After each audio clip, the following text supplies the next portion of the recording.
বিয়ে না করলে তো আমি কোনোদিন জানতেই পারতাম না আমার ভেতরে কোনোই গুণ নেই, কারণ আমি হলাম বেগুন।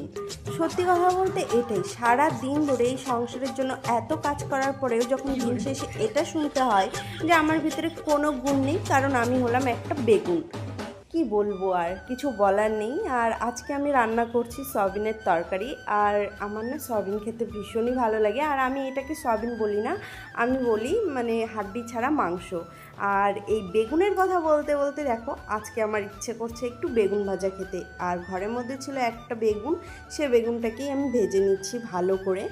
আর তোমরা কে কে এরকম সয়াবিনের রসা বেগুন ভাজা খেতে ভালোবাসো তোমরাই বলো। তারপরে ভালো করে আমি এরকম সয়াবিনটাকে ভেজে নিলাম, কারণ এরকম করে ভেজে নিলে সয়াবিনটার অনেকটাই টেস্ট হয়। আর তোমরা প্লিজ আমার এই কড়াইটাকে একটু ইগনোর করো, কারণ আমি অনেক চেষ্টা করেছি এই কড়াইটাকে পরিষ্কার করার, কারণ পরিষ্কার হয় না। কারণ আমার বিয়ের আগে আমার বর একা রান্না করে খেত এই কড়াইটাতে, এই কড়াইটা আরও কালো ছিল, এখন তাও তো অনেকটা ভালো হয়েছে। আর তোমাদের সঙ্গে গল্প করতে করতে দেখো আমার রান্নাটাও পুরো কমপ্লিট হয়ে গেছে।